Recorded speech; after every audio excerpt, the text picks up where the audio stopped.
écoutez, pour ce premier webinaire-là, où il est question des cultures de couverture, c'est un vaste sujet. Fait qu'on avait décidé de cibler plus spécifiquement les cultures intercalaires dans le maïs. Mais encore là, il y a beaucoup de choses à discuter au niveau des cultures intercalaires. Il y a plein de points dont on pourrait parler. C'est un vaste sujet, ça aussi. Je vous en ai mis quelques-uns à l'écran. Fait que mon défi, mon challenge avec cette conférence-là, c'était de cibler quelques-uns de ces éléments-là en lien avec les cultures intercalaires. Il y en a de ces éléments-là qu'on pourrait parler pendant 1 heure, tout simplement. Fait que là, fallait essayer de trouver une façon de ramasser tout ça. Puis en même temps, mon autre défi, c'est que je ne sais pas quel est votre niveau d'expérience. Donc, c'est de voir est-ce que tout le monde y trouve un peu son compte. Fait qu'après avoir brassé ça pendant un petit bout de temps, mis tout ça ensemble, ben j'en suis venue à vous présenter ce plan de présentation-là, en fait, vous proposer ça. Fait qu'on va parler de régras, on va parler d'autres espèces en intercalaire, on va parler d'un projet semoir modifié et on va effleurer le sujet des intercalaires dans le soya. Et en fait, un petit mot avant de tomber dans le vif du sujet, sur le pourquoi semer des intercalaires. Il y a plusieurs raisons pour semer des intercalaires, mais je vous dirais que la principale, à mon sens, sur laquelle je voulais insister, c'est pour occuper le sol avec des racines. Pour mettre des racines dans le sol le plus possible, parce que là où il y a des racines, ben là, il y a de l'activité biologique dans le sol. Les racines nourrissent les micro-organismes et en échange, les micro-organismes aident à l'absorption des éléments fertilisants, à l'absorption de l'eau, protègent des maladies, etc. Il y a un tas de services qui viennent des micro-organismes. La santé des sols passe par les racines parce que ce sont ces racines-là qui alimentent l'activité biologique du sol. Puis j'ai mis une petite vache à côté justement pour faire l'analogie entre le rumen de la vache et un peu cette zone-là autour des racines, la rhizosphère, qui est la plus active biologiquement dans le sol. Fait que c'est vraiment un objectif à viser avec les cultures de couverture et les intercalaires aujourd'hui. Et on commence avec le régras parce que je vous dirais que le régras, ben, c'est la porte d'entrée pour les intercalaires, principalement ceux qui sont en grande culture maïs, soya. C'est une belle option de rajouter des racines dans le système. Et le régras, ben, c'est aussi une option peut-être la plus facile au départ parce que sa compatibilité avec le maïs est très bonne. C'est une plante qui supporte bien l'ombre et c'est une plante aussi que la croissance est ralentie lorsque sa température atteint 22 à 25 degrés, contrairement au maïs qui, lui, décolle à partir de températures chaudes. Le régras, lui, il a juste besoin de s'implanter avant que ces températures-là soient atteintes, avant qu'il soit à l'ombre. Et après ça, ben, donc, la compétition n'est pas là du tout. Fait que c'est très intéressant de ce côté-là. Je vous ai amené ici une photo d'un exemple d'un producteur avec qui je travaille, qui sème du régras en intercalaire dans son maïs, en semi-direct. Vous voyez ici, en fin de saison, après le passage de la batteuse à la récolte, de quoi pouvait avoir l'air ce tapis de régras-là. Et vous voyez aussi à votre gauche un plan que j'ai isolé. Puis bon, vous ne le voyez peut-être pas, mais ce plan-là, une fois tout déplié, là, mesure à peu près 80 centimètres de hauteur. Donc ça, c'est vraiment une très belle implantation. Pour avoir échantillonné ce champ-là, on voit qu'il y avait 2243 kilos à l'hectare de matière sèche, fait qu'un peu plus que 2 tonnes de matière sèche de raigrasse, là. C'est vraiment énorme. Et ça a prélevé 67 kilos à l'hectare d'azote et 128 kilos à l'hectare de potassium. Donc, ben, c'est gardé en réserve pour la culture suivante. Et c'est certain que de voir ce tapis-là de raigrasse au sol, ben, on se dit qu'au moment de la récolte, c'est favorable pour le passage de la machinerie. Ça ne règle pas tous les problèmes de compaction là, parce que il y a des limites à ce que ça peut supporter, mais c'est quand même positif à ce moment-là. Et comme vous voyez sur cette photo-là, ben, le régras est très intéressant pour son système racinaire. Ça a un système racinaire fin, un beau chevelu racinaire qui descend en profondeur et qui peut continuer de se développer là, en fin de saison, même quand il fait froid. Fait que ça reste un des avantages importants du régras. Maintenant, on va juste regarder un peu les différents types de régras parce que c'est peut-être pas toujours pris en compte, ça, ou pas nécessairement bien connu. Il y a des régras de type italien de type anglais ou il y a des régresses ordinaires qui sont un mélange des deux. Les régresses de type italien, à l'intérieur de ce type de régresse-là, qui est annuel ou bisannuel, vous pouvez trouver du régresse non alternatif qui fleurit pas l'année du semis, donc qui se comporte comme une bisannuelle, ou de l'alternatif qui peut fleurir l'année du semis et à ce moment-là, ben, se ressemer. Tandis que le régras anglais, lui, est de type non alternatif. On peut le considérer plus comme une vivace. Puis comme je disais tout à l'heure, le régras ordinaire, ben, c'est moins cher, mais c'est un mélange des 2. Vous ne savez pas exactement ce que vous achetez. Il existe là les fournisseurs sont capables de vous dire ce qu'ils ont, c'est de quel type, et il existe entre autres des sites où vous pouvez trouver différentes variétés de régras et s'ils sont considérés alternatifs ou non alternatifs. Quant à la régie du régras, de façon très, très générale, on peut parler d'un semis à la volée au taux de 15 à 25 kilos à l'hectare au stade 6 à 8 feuilles. Ça peut être plus tôt, ça peut même être préférable, mais ce n'est pas le seul critère de toute façon, le stade du maïs. Et un coût d'environ 50 à 65 à l'hectare. Mais encore là, c'est des lignes très générales et ça peut être très variable selon différents critères, dont, entre autres, ici, je vous ai mis des exemples de 4 variétés de régras, ben, 1, 2, 3, 4 non identifiées. Et ce que ça, pour un taux de 15 kilos à l'hectare, pour ces 4 variétés-là, combien ça représente de grains pour un quart de mètre carré, 0,25 mètre carré, et combien ça représente de plantules? Vous voyez que c'est très variable le nombre de grains pour 0,25 mètres carrés selon mes 4 différentes variétés de régras.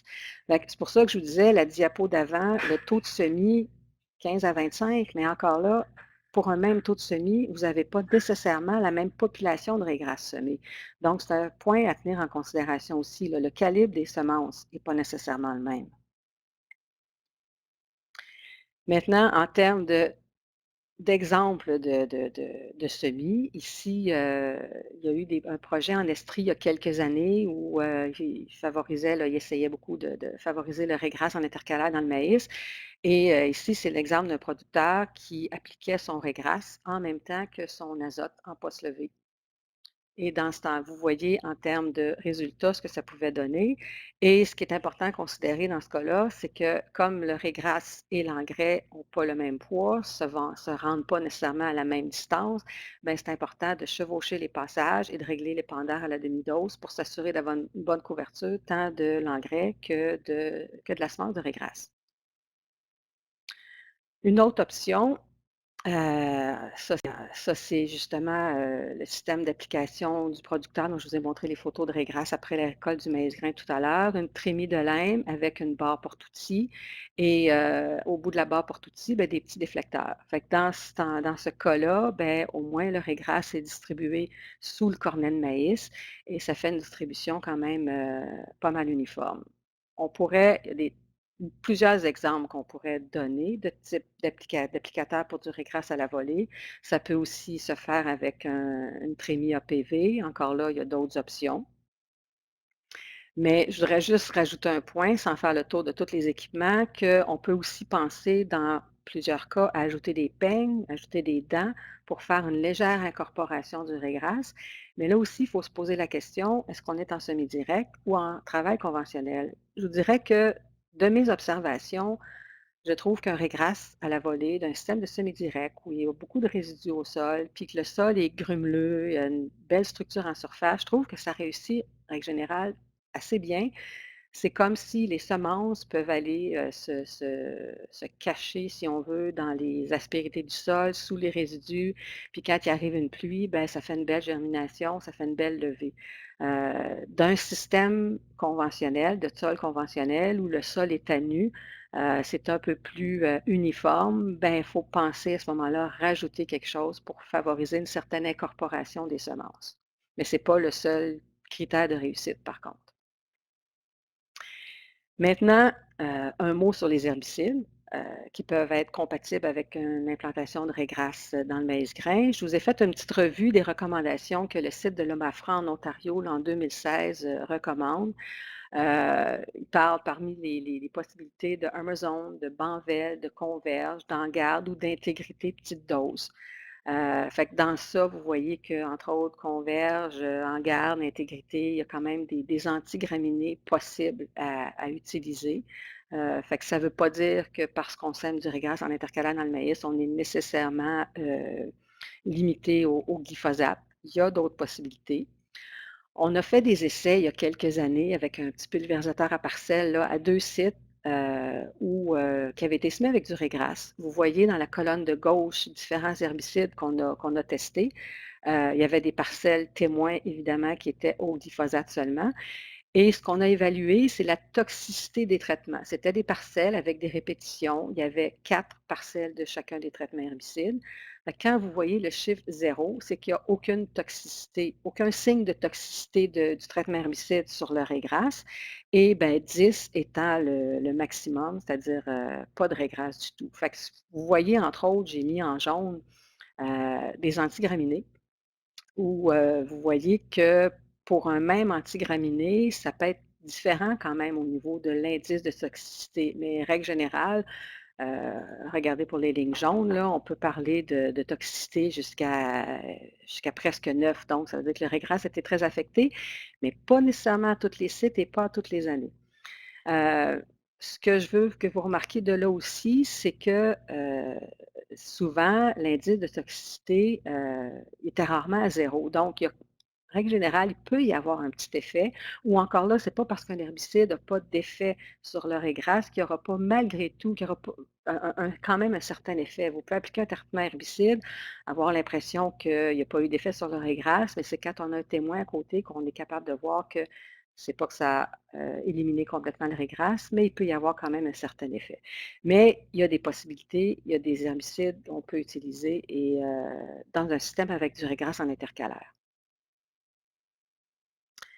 Maintenant, le régras, ben, il peut survivre à l'hiver selon différentes conditions et je vous dirais que, le régras, c'est pas nécessairement, ça se contrôle bien, mais, c'est pas il peut y avoir il y a des précautions à prendre quand même parce que c'est pas si évident que ça, si le régras a passé l'hiver. Le glyphosate demeure la meilleure option. Mais il faut vraiment s'ajuster aussi en fonction de la hauteur du régras. Ça prend un régras actif et en croissance. Les résultats avec le glyphosate sont meilleurs si votre régras est petit. En fait, s'il est petit, mais entre 15 et 40 centimètres, pas trop petit pour qu'il soit en croissance active. Et au niveau de température du sol aussi et de température de l'air, on va avoir une meilleure efficacité si la température du sol est supérieure à 8 et la température de l'air supérieure à 16 degrés Celsius. Il faut quand même faire attention à ces paramètres-là pour s'assurer d'avoir un bon contrôle du régras qui aurait pu passer l'hiver. Maintenant, bon, avec le régras, on a pu, introduire, je pense, différents aspects à considérer, variétés, mode de semis, herbicides. On va regarder quelles seraient les possibilités d'avoir d'autres espèces. Parce que le régras, c'est super intéressant pour ses racines, mais ça reste qu'on est une graminée dans une graminée. Et je pense qu'une option avec les cultures intercalaires, c'est d'amener aussi de la diversité dans la rotation, d'amener d'autres familles. Par exemple, on va parler de certaines légumineuses. Les légumineuses sont des espèces très mycorhizées. Fait que si on veut favoriser les mycorhizes plus dans notre sol, dans notre système, mais il faut essayer de les introduire davantage, en intercalaire, par exemple. Fait qu'ici, je vous présente, on a fait un projet de 3 ans sur 4 fermes. C'était toutes des champs semi-directs. Non, pas le dernier site, par contre, pas Saint-Édouard. Mais je vous présente les résultats de rendement en maïs l'année 2015 comme exemple, avec différentes intercalaires que vous voyez dans la colonne de gauche. Donc, comme intercalaire, on a mis trèfle alexandrie, pois fourragé, trèfle incarnat, facélie. Il y avait du fenugrec, il y avait la vescaba, Camélia Lucia et un témoin. C'était un projet avec des parcelles avec des répétitions. Et c'était en petites parcelles, donc c'était semé dans des petites parcelles de 6 rangs de large, 8 mètres de long et avec un témoin dans chaque cas. Donc, vous avez les rendements ici. Ce que je vous demanderais de regarder, c'est premièrement le site Huntingdon. Le site Huntingdon, semi-direct, toutes ces espèces-là ont été semées à la volée. Et ici, vous avez les rendements. Vous voyez que la petite lettre complètement à droite des rendements, le A, indique qu'il n'y a pas de différence significative entre les rendements. C'est-à-dire que si vous voyez une différence entre les rendements obtenus, ce n'est pas dû aux intercalaires, mais c'était dû à d'autres facteurs.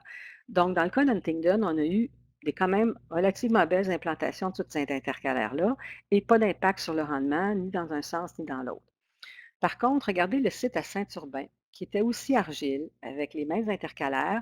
où là, on s'est dit, on va les semer dans les sillons.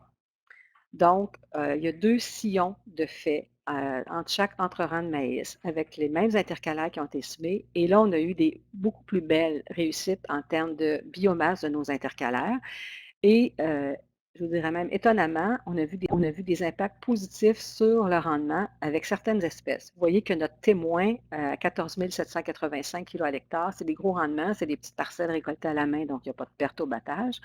Notre témoin est donc avait un C comme rendement et si vous regardez comparativement à la veste, entre autres, ou le trèfle incarnat où il y a A et B, donc ça veut dire que c'est significativement différent comme rendement, supérieur avec ces espèces-là au témoin.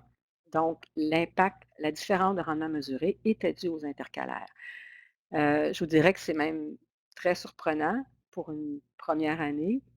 Mais je pense qu'il se passe probablement plein de phénomènes entre, les plantes, d'ailleurs la Vescaba et le trèfle incarnat, ce sont 2 légumineuses.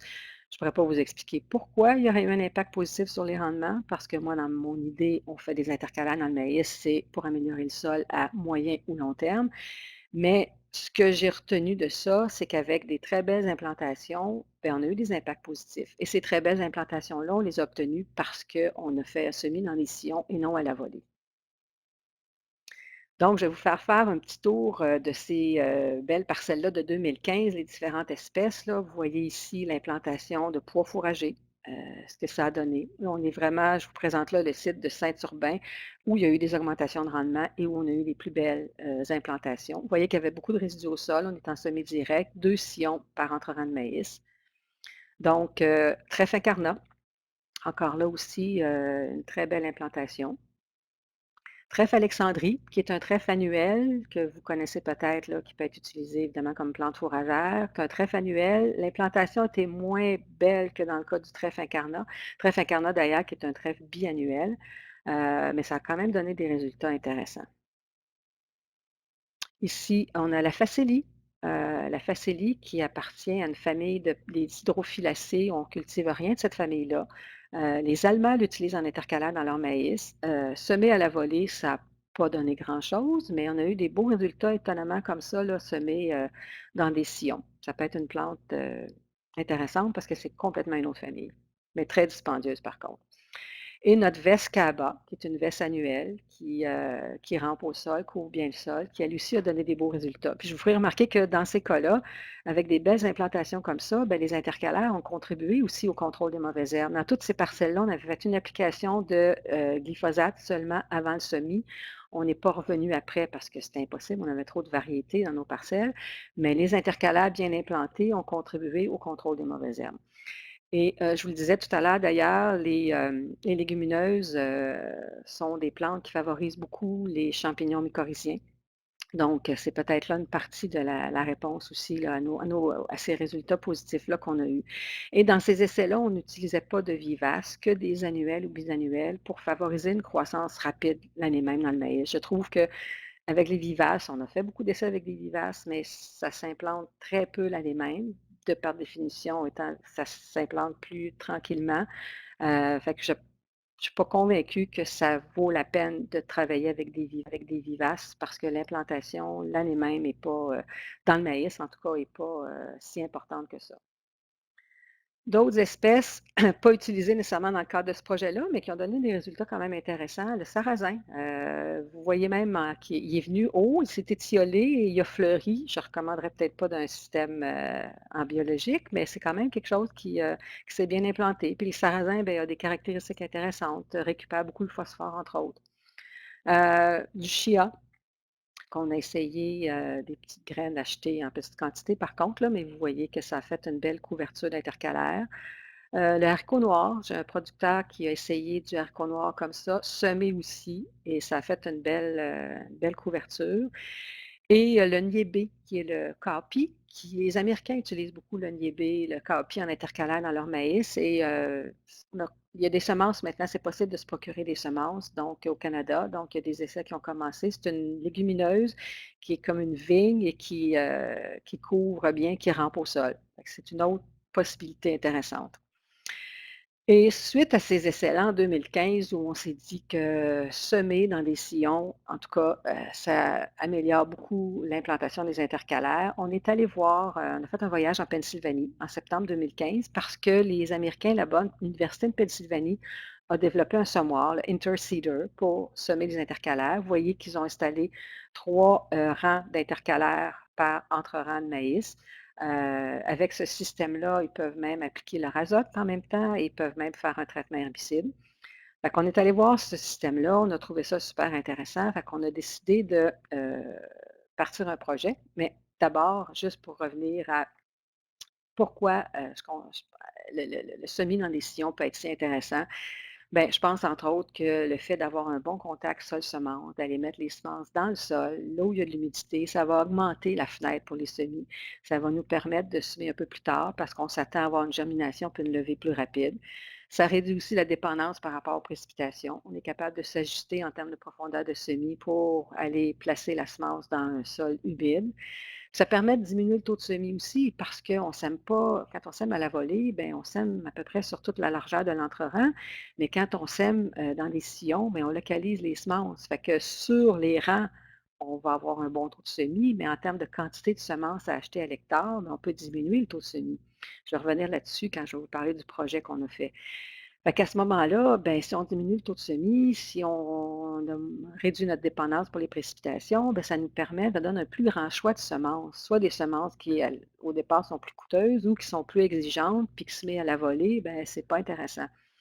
Et comme je vous l'ai dit tout à l'heure avec nos projets en petites parcelles, ben, des intercalaires bien établis comme ça peut même contribuer au contrôle des mauvaises herbes. Je pense qu'il y a beaucoup d'avantages là, avec plusieurs espèces à aller vers un semis dans les sillons. Donc, quand on a vu ce semoir-là en Pennsylvanie, on s'est dit: «OK, on va essayer de faire un projet avec un semoir modifié». On a pris un semoir à céréales Great Plains. C'est un projet financé par Primevert. On a plusieurs clubs en Montérégie ont participé à ce projet-là en 2016 et 2017. L'idée, c'était de faire rouler le semoir sur de grandes superficies. Ce n'était pas des petites parcelles. On voulait semer un minimum de 10 hectares par ferme, pour vraiment faire de la démonstration. Fait qu'on a fait plus ou moins là, 300 hectares pendant les 2 ans et ça a été fait chez 38 producteurs agricoles à Montérégie. Il y a 2 semoirs qui ont été utilisés, un en Montérégie-Ouest et un en Montérégie-Est. Donc, vous avez ici, une vue du semoir. On a travaillé avec un semoir Great Plains comme ça parce que, ben, au départ, les rangs sont aux 15 centimètres, donc c'était facile à déplacer les unités pour bien passer au travers du maïs. La hauteur de dégagement aussi était quand même assez importante. On visait au départ, comme en Pennsylvanie, à 3 rangs d'intercalaires par entre-rang de maïs, mais pour des raisons techniques, au centre, on ne pouvait qu'en mettre 2 et aux extrémités, on en a mis un. Donc quand on revenait, bien là, ça en faisait 2, mais ça nous a permis aussi de comparer du 2 rangs versus du 3 rangs d'intercalaire. Je vous disais que c'était pas de la recherche, c'était de la démonstration, mais pour chaque producteur, on a quand même demandé à faire un aller-retour, soit 12 rangs avec intercalaire, comparé avec un aller-retour à côté sans intercalaire, et on a répété cette alternance-là 3 fois. Et après ça, tout le reste du champ, jusqu'à concurrence de 10 hectares ou même plus, là, si le producteur le voulait, était semé avec les intercalaires. Fait qu'en ayant ce dispositif-là comme ça, avec et sans, bien, ça nous a permis de prendre des rendements, avec les batteuses à l'automne pour, avoir les rendements de maïs. Donc, ce qu'on a fait, c'est que toutes les semis ont été faites après le traitement herbicide. On demandait idéalement à ce qu'il n'y ait que du glyphosate parce que là, vous allez voir que les espèces avec lesquelles on travaillait, c'était la meilleure option. Et après aussi que l'application d'azote en poste levé a été faite. Donc, le producteur, après son herbicide, après son azote, on pouvait aller faire les semis. C'était un projet clé en main. Donc, il y avait un opérateur, semoir et tracteur, tout était fourni. En termes de choix des semences, on offrait à tout le monde un mélange de trèfle incarnat, radis et raigrasse. C'est un mélange qui, tout fait et qui est recommandé à 20 kilos à l'hectare pour un semis à la volée en intercalaire. Mais comme nous, on considérait qu'avec notre semis dans les sillons, on semait sur 60 de la superficie, bien, on a semé 60 de 20 kilos à l'hectare, donc on a semé à 12 kilos à l'hectare. Donc, pour un semis de 10 hectares, ça prenait 120 kilos, mais sur les rangs, on avait quand même un taux de semis de 20 kilos à l'hectare. Ce qui fait que ce mélange-là revenait 58 l'hectare, ce qui est comparable à ce qu'on peut, avoir avec un régras. Il y a quelques producteurs qui ont demandé autre chose, il y en a avec qui on a fait du pois fourragé, entre autres, mais l 90 des essais ont été faits avec ce mélange-là, radis, régras, trèfle incarnat. Donc, vous voyez ici ce que ça donnait, et comme il y a du régras, les grains de graminées, entre autres, aident au mélange à rester uniforme. Fait que ça se semait tout ensemble dans les gros coffres là, et ça restait homogène, durant tout le semis. Maintenant, qu'est-ce que ça donne en cours de saison? Vous voyez ici un exemple où il y avait 3 rangs d'intercalaires par entre rangs. On voit que le radis est dominant en début de saison, là. Dans la plupart des cas, c'était ça, mais ça donne une bonne couverture de sol et ça permet de contrôler les mauvaises herbes également. Et sans avoir fait nécessairement de suivi précis sur le 2 versus 3, je vous dirais que ma conclusion, c'est que je pense que le 2 rangs d'intercalaire par entre-rang est peut-être idéal parce que les rangs sont moins collés sur les rangs de maïs, fait que ça donne une plus longue période, d'ensoleillement et ça peut permettre aussi plus de flexibilité pour aller semer un peu plus tard. Maintenant, un peu plus tard durant la saison encore, vous voyez que ça donne une belle couverture. On voit encore le radis qui est dominant, là. Je vous dirais que le régras et le trèfle incarnat se sont développés plus tard durant la saison. Ici, vous avez un exemple d'une photo, après, l'ensilage de maïs, parce qu'on avait quelques sites avec l'ensilage.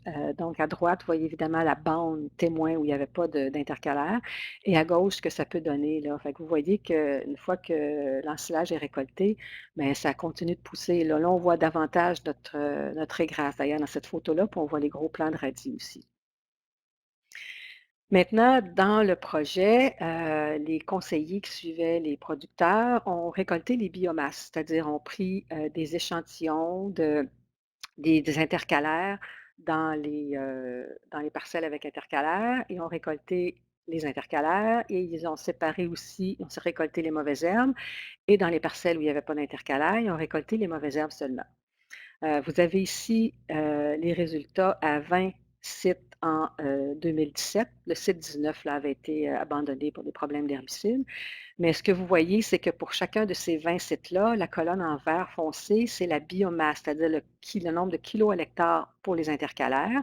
Le vert plus pâle, c'est les mauvaises herbes récoltées dans les parcelles d'intercalaires et en bleu, c'est les mauvaises herbes récoltées dans les parcelles où il n'y avait pas d'intercalaire. Fait que ce que je vous ai mis comme note en bas, c'est que vous voyez qu'il y avait 18 des 19 sites où il y avait 500 kg/hectare et plus de matière sèche d'intercalaire et je vous dirais que, si on regarde, davantage ces sites-là, on voit qu'il y avait 15 des 19 sites où il y avait même plus que 1000 kilos ou 1 tonne d'intercalaire. J'ai pas de chiffres à vous donner là-dessus, quel serait l'idéal ou qu'est-ce qui est à viser, mais moi dans mon impression, c'est que 500 kilogrammes à l'hectare, c'est vraiment un minimum, puis qu'il faut viser même un 1000 kilos. Si on veut en avoir tous les bénéfices, en termes de sol, puis en termes de rentabilité, il faut avoir une belle implantation d'intercalaire pour se dire que ça va être bénéfique à tous les points de vue pour atteindre nos objectifs, en fait. Et on a aussi pris les rendements, maïs. On avait 3 pesées de rendement avec intercalaire et 3 pesées sans intercalaire pour chaque champ. Et si vous regardez le site 2, par exemple, et le site 5, où on avait des biomasses de plus de 3000 kilos à l'hectare, en termes de rendement, le site 2, ben, on avait un peu plus de rendement avec intercalaire et le site 5, ben, c'était l'inverse, on avait moins. On ne peut pas tirer des conclusions, très précises, même si on avait quand même un dispositif avec des répétitions. C'est quand même pas, de la recherche scientifique qu'on a fait, c'est de la démonstration. Mais, on peut dire que si on fait la moyenne globale de tous les rendements, de tous ces sites-là où on a eu les rendements en 2017, on a eu 514 kilos de plus de rendement en maïs dans les parcelles avec intercalaire. Comme je vous ai montré, le champ 2, le site 2 et le site 5, ben, avec des très grosses biomasses, on a eu plus, puis on a eu moins, dans un sens comme dans l'autre. Si je reviens en arrière aussi, puis je vous amène au site 15. Vous voyez que le site 15, nos biomasses d'intercalaire, là, c'était pas grand-chose, là. C'est le site où l'implantation était le moins belle, mais en termes de rendement, on était à 16 tonnes. Fait qu'il y a quand même une relation à faire là entre aussi, le rendement. Mais on a beaucoup de sites dans ce cas-là où on a eu des rendements de maïs de 12 tonnes et plus, Puis avec le 12 tonnes et plus, là, je ne vous ramènerai pas en arrière, mais on a eu quand même des belles implantations. On a eu 1 tonne d'intercalaire. Mais au-dessus de ça, je pense que là, on a peut-être à se questionner sur l'impact de notre maïs sur les intercalaires. En tout cas, le chiffre 15 qui était vraiment qui ressortait du lot, tant en termes de rendement qu'en termes de biomasse, là, peut nous amener à penser ça. Maintenant, quelques conclusions qu'on peut tirer de ce projet-là. Je pense vraiment que le semis dans des sillons, là, quand on va avec d'autres espèces que le régras, ça reste gagnant là, entre le stade V4 et V6. Dans le cadre en une petite période de temps, on a des semis qui ont été faits beaucoup plus tard, on a des semis qui ont été faits le matin, on a des semis qui ont été faits beaucoup plus tard, on a des semis qui ont été faits le maïs passé à peine en dessous du semoir, mais qui a eu quand même des belles implantations. Oui, le stade, c'est un des critères, mais on peut se poser des questions sur, en termes de potentiel de rendement du champ. Quand on a des gros rendements, ben là, notre intercalaire va avoir plus de difficultés à s'établir. Mais raison de plus, peut-être dans ces cas-là, de viser un semis dans des sillons, justement, pour donner plus de chance à notre intercalaire. Je pense que ça va rester gagnant, peu importe, les conditions. Donc, comme je l'ai dit, le point 2, là, la relation entre le rendement maïs et la biomasse intercalaire, on peut se questionner là-dessus. Il y a des recommandations dans certains sites où on parle d'orientation, pour favoriser une orientation nord-sud pour avoir plus d'ensoleillement. Et ça m'amène à me questionner aussi sur, et dans le maïs en silage, quels sont les succès de l'intercalaire. On a eu une couple de sites d'intercalaire dans du maïs en silage dans le projet où ça s'est bien implanté, mais j'ai vu des producteurs, moi, qui utilisent du maïs en silage vraiment à une seule fin, du maïs en silage, où à ce moment-là, on se retrouve des fois avec des hybrides très feuillus, très hauts, puis là, ben, le succès des intercalaires est pas mal moins évident. Et là, ben, en bas, comme je vous ai dit tout à l'heure, je me pose la question, est-ce qu'on ne devrait pas favoriser le semis de 2 rangs d'intercalaires par entre-rang de maïs seulement, pour encore là favoriser plus de lumière, plus de latitude? Et quant au choix des espèces, ben, on est allé beaucoup, comme vous avez vu, avec un mélange graminées, crucifères, légumineuses. Et ça, je pense que c'est très intéressant parce que ben, la légumineuse, même si elle n'a pas donné une biomasse si imposante que ça, ben, était là quand même probablement pour favoriser au niveau des mycorhizes. La graminée était intéressante pour garder le mélange homogène et la crucifère, comme le radis, dans ce cas-là, ben, a procuré un démarrage rapide qui aide au contrôle des mauvaises herbes. Je pense que ça, c'était un bon mix de mélange. Mais il y a plein d'autres options. Je ne vous l'ai pas montré, mais encore là, il y a un producteur qui a travaillé avec du pois fourragé, avec le semoir, et ça a donné de super belles implantations. Par contre, le pois fourragé, rendu à la mi-août, fin août, il n'est plus là. Il a complété son cycle, il est disparu, mais je pense qu'il a quand même fait une partie du travail, là. Il pourrait être intéressant à être mis en mélange avec d'autres choses à ce moment-là. Et bien, si vous faites des essais avec des intercalaires, peu importe le mode de semis ou l'espèce, je pense que c'est important de garder des essais avec témoins et sans intercalaire. Maintenant, on a fait un petit à côté dans ce projet-là aussi, parce que là, on s'est dit, on travaille avec un mélange radis, régras, trifencarna. Qu'est-ce qu'on peut utiliser comme herbicide? On se compliquait la vie, là. Fait qu'on on a un petit peu de versateur à parcelle dans le club. Fait qu'à un des sites, on a fait des essais d'herbicides en 2017. Ce que vous voyez là comme résultat, c'est qu'on a, pour évaluer l'impact de l'herbicide sur nos intercalaires, on a récolté les intercalaires et on a pris des biomasses. Fait que vous avez les différents traitements qu'on a comparés. Un témoin avec juste du Roundup. Après ça, intégrité petite dose, intégrité plus grosse dose, 2 doses de converge, et après ça avec Amazon et Roundup et Amazon Pro et Roundup. Fait que vous avez donc les différents traitements décrits à l'horizontale et pour chacun des traitements, les différentes colonnes représentent la biomasse des 3 espèces d'intercalaires qu'on a utilisées. Donc, la colonne en vert foncé, c'est la biomasse pour le radis. Le vert pâle, c'est notre trèfle incarnat. Et en bleu, c'est le régras. Fait que, bon, notre témoin, le Roundup, ben, représente la biomasse des 3 espèces qui, normalement, pas affectées par l'herbicide. Vous voyez que du moment qu'on a utilisé autre chose que du glyphosate, ben, notre radis, entre autres, c'est celui qui a été le plus affecté en premier, là. La biomasse du radis dans tous les autres traitements herbicides a quand même beaucoup diminué. Les autres, ben, de façon moins marquée, ça dépend. Et encore là, je vous fais remarquer que c'est pas parce qu'on a mis exemple converge qu'on n'a pas eu l'intercalaire. Ça a poussé quand même, mais en termes de biomasse, on s'est nuit, là, on s'est limité, on a affecté le développement de nos intercalaires. Fait que les conclusions de tout ça, ben, le Roundup, ça a quand même demeuré la meilleure option pour nos 3 espèces là, retrouvées dans notre mélange, évidemment. Notre radis régras trèfle qui ont été pas affectés. Le régras, quant à lui, ben, ça confirme les recommandations que je vous ai passées avant. Il n'est pas affecté par le converge et le Amazon. Le trèfle incarnat, lui, a été peu ou pas affecté par l'intégrité. Le radis, comme on l'a vu sur le graphique, ça a été endommagé par tous les traitements, puis surtout intégrité et converge. Et quant au trèfle incarnat, lui, c'est surtout le converge qui l'a affecté. C'est pas évident de travailler avec des mélanges comme ça. Fait qu'évidemment, pour tous les traitements herbicides, les effets se sont manifestés par une diminution du nombre de plants, puis on voyait aussi un retard de croissance qui a affecté notre biomasse. Mais il était là quand même, nos intercalaires. Il y en avait, mais beaucoup moins que dans notre témoin. Et le meilleur compromis pour ce mélange-là à 3 espèces, à part le Roundup évidemment, ça semble être l'application de Amazon avec Roundup. Mais ça, évidemment, c'est 1 an d'essai à un site.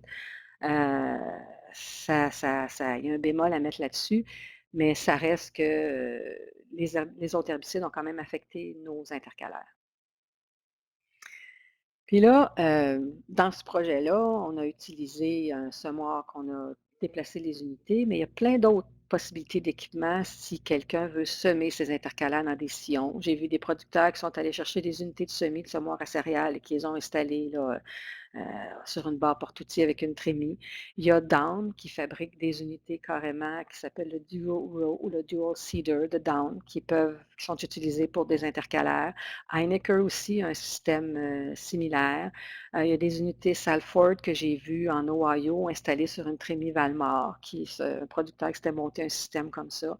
Et il y a Great Plains aussi qui a des unités NutriPro qui peuvent être utilisées. C'est sûr que ce sont des systèmes, en règle générale, assez dispendieux, mais il y a moyen de faire des choses, entre autres, avec des unités de semis, de semoirs à céréales, là, puis de modifier ça, là, toujours dans l'objectif de semer dans des sillons, puis de varier un peu plus nos intercalaires. Maintenant, un mot en terminant sur les intercalaires dans le soya. Ce qui fonctionne bien dans le maïs, de ce qu'on a essayé, c'est vraiment des annuels qui vont se développer plus rapidement, puis avoir le temps de donner des biomasses intéressantes dans le maïs et qui supportent bien l'ombre. Dans le soya, je vous dirais que si on vise l'inverse. Ce qui fonctionne bien dans le maïs, ben, fonctionne pas bien dans le soya. On a essayé plein de choses dans les petites parcelles. On s'est retrouvé avec des espèces, exemple trèfle incarnat, trèfle alexandrie, qui sont venues plus hautes que le soya. Fait qu'on s'est rendu compte que dans le soya, ce qui va mieux, c'est des légumineuses vivaces, des choses qui vont se développer tranquillement, qui nuiront pas au soya, qui vont rester cachées en dessous du couvert de soya et qu'on peut aussi, des petites semences qu'on va pouvoir semer à la volée et au stade 2 à 3 trifoliés du soya. Les essais qu'on a faits, c'est dans du soya espacé aux 30 pouces. On a rajouté un site l'année passée, un producteur qui l'a fait dans du soya en rang jumelé, mais c'est trop d'ombre, ça ne s'est pas bien développé. Donc, je pense que pour l'instant, il faut le viser dans du soya aux 30 pouces. Et à ce moment-là, vu qu'on travaille avec des légumineuses vivaces, bien, l'objectif, c'est d'avoir quelque chose qui fait effet pas tant l'année même dans le soya, mais au contraire, c'est quelque chose qui va être là pour, exemple, notre maïs de l'année suivante. Fait que quelques exemples de belles réussites, là. Ici, vous voyez en plein champ un producteur qui avait semé du trèfluia. Fait qu'à ce moment-là, je vous dirais qu'on sème 6-8 kilos à l'hectare, 2-3 trifoliés du soya euh, pour que ça ait le temps de s'établir un tout petit peu avant que le soya couvre ses rangs. Encore là, on pourrait discuter longtemps des variétés de soya et d'autres aspects qui peuvent influencer. Les producteurs chez qui on l'a fait, en majorité, l'ont fait dans du semi-direct. Donc, il y avait des résidus au sol. Il y avait de l'humidité qui était cachée en dessous des résidus pour que les semences puissent aller favoriser, en fait, pour que ça puisse favoriser leur germination. Fait qu'avec le trèfluia, ça a donné des beaux résultats. Une autre espèce qui donne des très beaux résultats, c'est le lotier. Lotier qui est une plante fourragère qui est un peu, je pense, abandonnée parce que c'est très lent à s'établir, mais en même temps, ben, c'est intéressant justement dans un système comme ça où on ne veut pas que ça nuise au soya. Vous voyez ici le petit couvert de lotier, là, la photo prise dans la batteuse à l'automne 2017, si je ne me trompe pas.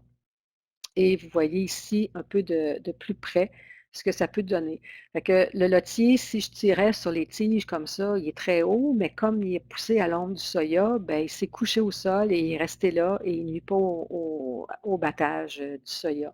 Fait que c'est une plante que moi je trouve très intéressante. Puis c'est un beau système racinaire, c'est une racine pivotante, contrairement au trèfluia qui a des racines fasciculées. Le lotier a une racine pivotante qui descend en profondeur, puis qui peut à la limite être plus facile à détruire mécaniquement, par exemple au printemps suivant.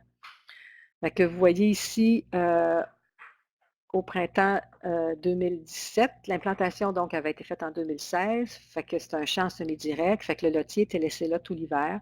Fait que vous voyez la belle couverture de sol, fait que c'est comme une petite prairie dans le fond où on peut faire un semi-direct là-dessus. Je ne vous ai pas apporté ces résultats-là, mais on a fait des parcelles de fertilisation azotée dans le maïs sur retour lotier et retour de huilla pour comparer. Et les résultats préliminaires qu'on a obtenus semblent plus prometteurs pour le lotier. Le timing de fourniture de l'azote du lotier pour le maïs semble meilleur que celui du trèfluia, mais ça reste à confirmer avec d'autres essais. Et une autre espèce qu'on a commencé à introduire dans nos essais aussi, qu'on continue, c'est le mélilo. Le mélilo jaune, qui est une biannuelle qui, à date, s'implante bien. On va voir c'est quoi sa survie à l'hiver, qui s'implante bien, qui ne semble pas nuire non plus, mais bon, il y a encore d'autres essais à faire de ce côté-là. Mais je pense qu'en termes de fourniture d'azote, d'amélioration du sol, ça peut être des options intéressantes d'intercalaire dans le soya. On en a semé aussi ces mêmes espèces-là au début des foliations du soya. Ça s'établit un tout petit peu, mais je ne suis pas sûre que ça soit si intéressant que semer en début de saison. Donc, je vous laisse là-dessus, sur une photo justement du semoir intercalaire, semoir Great Plains modifié pour le semis intercalaire dans le maïs. Et je vous ai mis la référence, le lien pour ceux qui ne connaissent pas. Il y a une page privée Facebook qui a été créée sur les cultures de couverture au Québec. Fait que vous allez sur Facebook si ça vous intéresse, vous tapez Culture de couverture Québec, vous faites une demande d'amis. L'idée, en fait, c'est de regrouper ensemble tous les producteurs qui travaillent sur les cultures de couverture, qui font des essais. On est rendu à peu près à 3000 membres là, créés il y a quelques années. Fait que c'est une belle place pour échanger, aller voir ce que les autres font et pour pouvoir poser vos questions aussi. Si vous voulez aller plus loin en termes d'équipement, en termes de tout ce qui est intercalaire, ben vous allez là-dessus, puis c'est une mine d'informations là, quand même pas mal intéressante. Fait que j'imagine qu'on serait rendu à la période de questions. Patricia, je te relaisse la parole.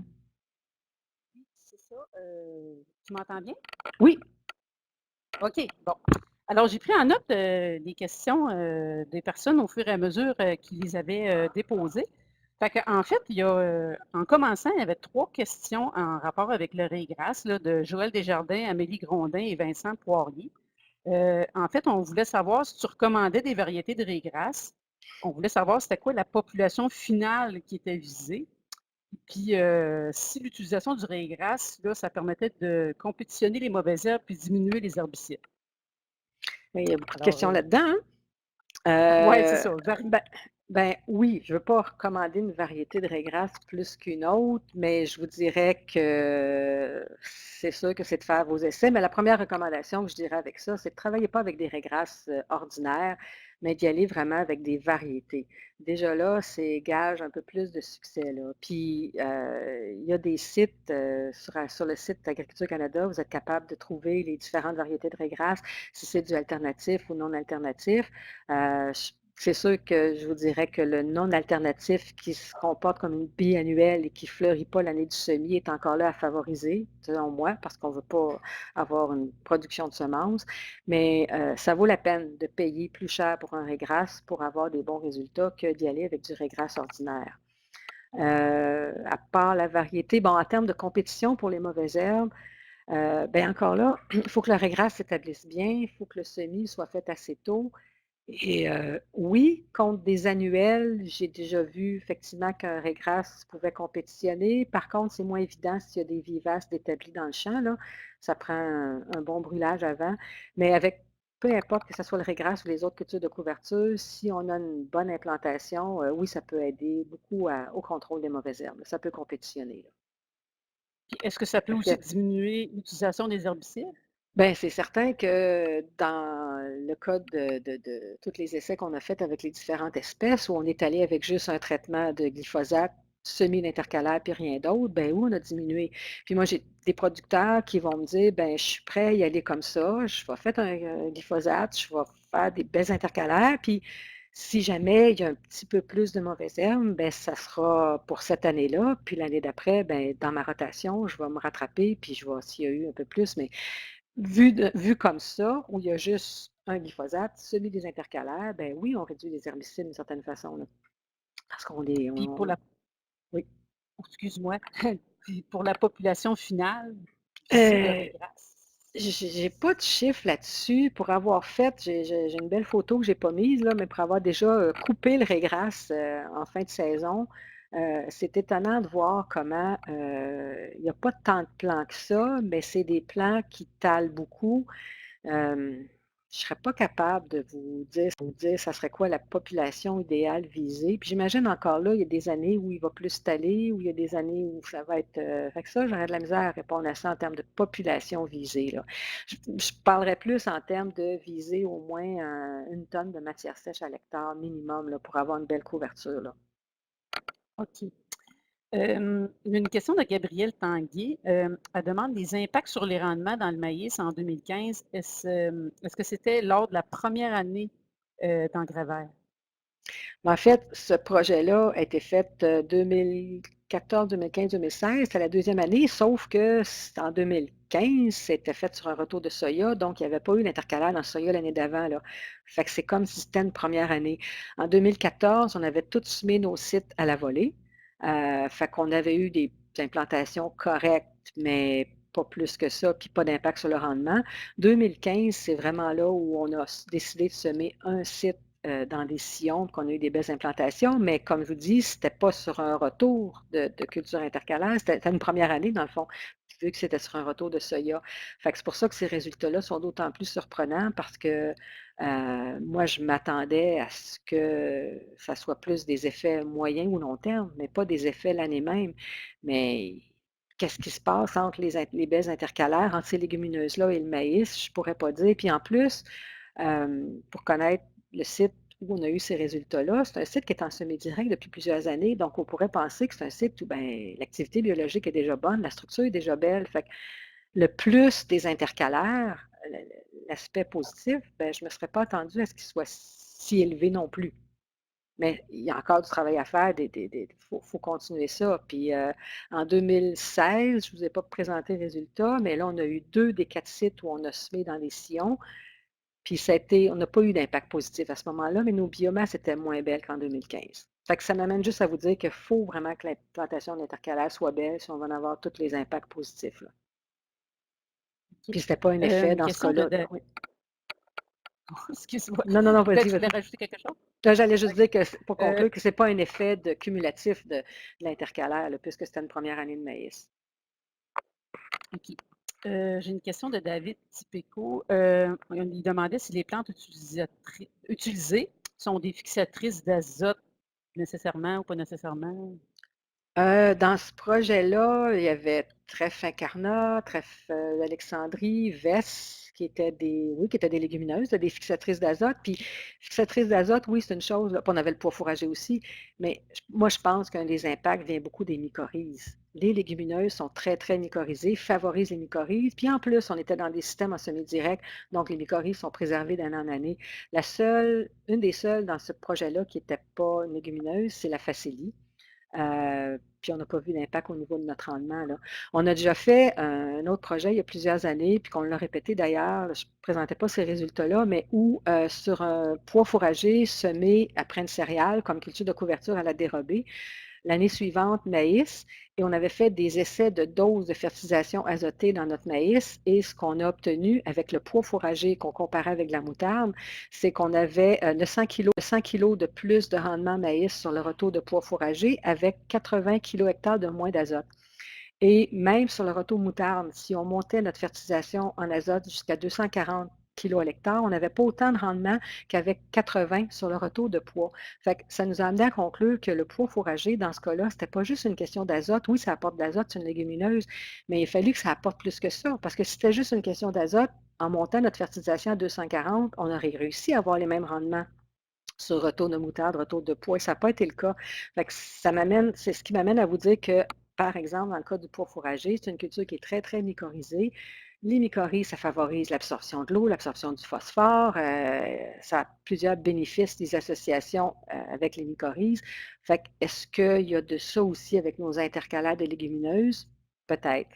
Fait que c'est plus que de fixer de l'azote. OK. Mais dans le fond, ça m'emmène la prochaine question. Marie-Ève Tanguy, elle disait, les légumineuses, quelle quantité d'azote ils peuvent apporter à la culture qui suit? Alors, c'est pas une... Ben, dans ces projets-là qu'on a fait, pas dans les intercalaires, mais culture à la dérobée, on a récolté les biomasses des légumineuses, on a testé plusieurs légumineuses, puis d'une façon théorique, le contenu nos légumineuses à la dérobée en azote était de beaucoup inférieur à leur contribution en azote qu'on a mesurée dans nos parcelles de fertilisation azotée. Dans nos parcelles de fertilisation azotée en maïs, on allait jusqu'à des contributions de 150 ou 125 kg à l'hectare d'azote, mais si on prenait les biomasses de ces cultures de couverture-là, légumineuses, on n'avait pas des chiffres aussi importants. Fait que je pense qu'on peut parler d'équivalent azoté dans ce cas-là, mais c'est plus qu'un apport d'azote que ces légumineuses-là peuvent nous apporter, là. Mais ça se traduit en une réduction importante des besoins en fertilisation de notre maïs l'année suivante, mais pas juste par l'apport d'azote. Puis d'ailleurs, dans ce projet-là qu'on a fait il y a quelques années, il y avait une parcelle où on avait même récolté le pois fourragé, et on a quand même fait des doses de fertilisation azotée de notre maïs l'année suivante, et on avait les mêmes résultats. C'était aussi bon quand notre pois avait été récolté que si le pois avait été là. Fait que c'est pas juste une question d'azote apporté dans la teneur en azote de notre culture de couverture, c'est beaucoup plus l'activité biologique de notre sol augmentée qui se traduit en un équivalent azoté pour notre culture suivante. Mais j'avais une question justement par rapport à ça. Est-ce que vous avez fait comme des analyses là, pour comparer justement les témoins versus les bandes par rapport à l'activité microbienne ou des mycorhizes? Euh, on a déjà essayé d'en faire dans certains projets, mais c'est complexe, ça prend beaucoup de répétitions, c'est des analyses dispendieuses. La seule chose qu'on a faite que j'ai trouvé qui était visuelle, mais encore là, c'est pas scientifique, c'est dans le projet avec le semoir, où on avait des bandes avec et sans intercalaire. On a fait le fameux test des bobettes, là, que vous connaissez peut-être, avec enfouir des caleçons en coton. Et c'était très parlant de voir en fin de saison la décomposition beaucoup plus forte des caleçons enterrés avec les intercalaires que les caleçons enterrés dans les bandes sans intercalaire. Fait que c'était une façon de témoigner de l'activité biologique accrue du sol. Mais faire des analyses d'activité biologique du sol, là, c'est un méchant projet de recherche en soi, là. Mais OK. d'in- Euh, oui, non, c'est oui, bon. tu veux J'allais dire, ajouter quelque chose? j'allais dire, mais d'installer les caleçons, c'est relativement simple. C'est peut-être pas scientifique, mais c'est un bon indicateur, là. Puis on l'a fait aussi dans différentes cultures intercalaires. Puis encore là, dans le poids, là, c'était vraiment nos caleçons les plus dégradés en fin de saison, là, dans le poids fourragé. Eh bien. J'ai une question d'Anouk Caron qui a dit dans l'étude des 20 sites de bandes intercalaires, elle dit les bandes témoins ont-elles eu une application d'herbicide autre qu'avant le semis? Non, puis effectivement, c'est un peu comme on a ben, c'est pas équitable nécessairement parce qu'effectivement, c'était un aller-retour de semoir les bandes. Fait que le producteur faisait son Roundup partout, puis le restant du champ était tout semé avec des intercalaires. Fait qu'effectivement, on a pris les biomasses des mauvaises herbes dans les bandes où il n'y avait pas d'intercalaire, puis règle générale, il y en avait plus. Puis c'est pas nécessairement dû au fait que notre intercalaire a compétitionner les mauvaises herbes, mais on peut dire que c'est parce que dans les bandes sans intercalaire, il y avait juste eu un traitement de Roundup. C'était peut-être pas suffisant à ce moment-là, là. Mais non, on n'a pas fait autre chose. Ça devenait trop compliqué, là, techniquement, de le faire, là. OK. David demande si les essais à base de légumineuses est-ce que ça l'a fait augmenter les rendements les années suivantes? Là, on parle de quel rendement avec des légumineuses? On parle d'intercalaire ou dans les Oui, cultures à la dérobée? Parce que, oh, en là, je intercalaire, juste. j'imagine, là? Ouais, je pense que c'est il doit faire. des essais avec, des légumineuses en intercalaire. Ça a-tu fait, augmenter le rendement du maïs dans les années suivantes? En fait, le site de 2015 où je vous ai présenté les augmentations de rendement dans le maïs, en 2016, ce site-là s'en allait en soya et on l'a suivi pour les rendements. On a eu une augmentation de rendement sur le retour de veste seulement, pas ailleurs, là. Puis, fait que, c'est le seul suivi l'année suivante qu'on a fait, c'est dans le champ où l'implantation a été très belle en 2015, là. Une On question a de Caroline. Oui? Non, c'est bon, j'ai une mauvaise habitude, hein, toujours penser à d'autres choses puis continuer, là. J'allais juste dire que dans ces parcelles-là de soya aussi, on a fait un suivi au niveau des maladies racinaires dans le soya, là, Sylvie Rioux est intéressée par ça. Puis, il y a eu on voyait des tendances, là, mais pas d'impact non plus significatif au niveau de réduction de maladies racinaires dans le soya suite à des intercalaires, là. J'ai une question, de Caroline Noël. Elle demande si, un producteur laitier, sème des intercalaires dans son maïs en silage. Est-ce qu'il pourrait le laisser là et le cultiver en foin l'année suivante? C'est pas assez uniforme, je trouve, comme implantation. C'est ça le problème, c'est que j'ai beaucoup de producteurs qui étaient intéressés à ça, mais ça fait pas une implantation uniforme. Là où est le rang de maïs, ça va être il y en aura à peu près pas ou il y en aura pas. Fait que, il y a peut-être plus une opportunité de faire ça. J'ai un producteur qui est intéressé à le faire, lui, après avoir implanté, par exemple, du trèfle ou du lotier dans le soya. J'ai un producteur qui veut le faire, qui ne l'a pas fait encore, puis il rajouterait peut-être à la volée l'année suivante une graminée. Mais pour implanter quelque chose dans le maïs, je pense que ça serait pas assez uniforme pour implanter une prairie. Puis, est-ce que le trèfle incarnat, ça nuit à la récolte à cause de sa hauteur? On parle dans le maïs à ce moment-là? Ou, Parce que, ben, là, parce que dans, je me souviens plus. parce Tes, que tes, dans le trèfle incarnat, dans mes essais, c'était dans le maïs. oui, c'est ça. Euh, et ça, c'est. Puis dans le maïs, non, pas du tout. Je veux dire, la hauteur, c'est quand même pas si haut que ça, là. Ça venait peut-être un 30 centimètres. Le sarrasin venait beaucoup plus haut que ça. Fait que non, c'est pas un problème. Le trèfle incarnat, on l'a essayé dans le soya. Et ça, oui, c'est une catastrophe, là. Trèfle OK. incarnat, trèfle Alexandrie dans le soya, ça, c'est devenu très haut. Puis on a rejeté ça de nos essais, là. Là, je vous ai montré des choses qui marchent, mais je ne vous ai pas montré tout ce qu'on a essayé puis qui ne marche pas, là. Mais le trèfle incarnat dans le maïs, ça n'a pas nuit du tout, là. Puis c'est pas ce qui vient de plus haut non plus, là. OK. Gabrielle Tanguay, elle avait une autre question. Elle demandait si, l'intercalaire dans le soya, ça pouvait tacher le grain lors de la récolte. Non, pas du tout. Puis mes producteurs qui le font, l'ont fait même dans du soya IP. Non, parce que ça reste très, très bas. C'est sûr qu'encore là, trèfle incarnat, trèfle Alexandrie, ça vient trop haut, puis ça, c'est pas intéressant. Il faut viser des espèces basses comme le trèfle Huya ou le lotier, qui, à la limite, le lotier en plein champ pourrait venir haut, mais à l'ombre du soya comme ça, il couvre le sol, il rampe au sol. Même chose avec le mélilo. Fait que pour l'instant, pas du tout, là. Je vous ai montré une photo de lotier au battage dans le soya, puis ça ne tâche pas du tout, ça reste très bas, ça reste au sol. OK. On demande, Martine Amiotte, elle demande: «Qu'est-ce que tu penses du sec d'automne comme intercalaire dans le soya?» Qui serait semé en fin de saison, j'imagine, là, parce qu'en fin de saison, au début des foliations, ça oui, j'ai des producteurs qui le font et qui réussissent très bien. Là, en début de saison, c'est moins évident, là. Surtout que c'est pas tout à fait la même chose, mais le seigle, on l'a essayé aussi dans le maïs. Il y a des projets en cours, puis le seigle, ça a l'air beaucoup moins bien l'ombre que le régras, entre autres, dans le maïs. Fait que pour l'instant, c'est pas intéressant. Mais je ne sais pas si Martine pourrait préciser sa question, là. Au semer au printemps, je dois le voir passer. Euh, Semer au printemps, à ce moment-là, dans le soya ou avant? Parce que je sais qu'il y a aux États-Unis, ils vont le semer, des fois, le sec d'automne, tôt au printemps, avant de semer le soya pour qu'il y ait quelque chose. En poste du soya, je ne l'ai jamais essayé, mais il y aurait question de timing vraiment important pour être sûr qu'il ne vienne pas trop haut, là. Parce que le seigle, lui, il n'aura pas tendance, comme le lotier, par exemple, va faire, à aller ramper au sol, à s'étioler. Fait que je ne sais pas, j'ai pas d'expérience là-dessus. Ça serait essayé. Ben Ben, merci Sylvie. C'est sûr que là, le temps passe, puis on ne pourra pas prendre toutes les questions. On est désolé. En tout cas, vous pouvez toujours aller voir le site Facebook, comme Sylvie elle expliquait. Ce que je pourrais rajouter aussi, c'est que pour les conseillers de club, là, vous pouvez communiquer avec Sylvie via le programme de mentorat.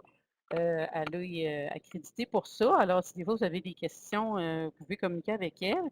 Puis si vous êtes producteur, vous avez des questions, ben, si vous passez par votre conseiller de club, ben, ils peuvent aussi utiliser le programme de mentorat. Alors, ça serait une façon peut-être pour ceux, si jamais on n'a pas répondu à la question. Alors, c'est comme ça que s'achèverait notre premier webinaire. Vous allez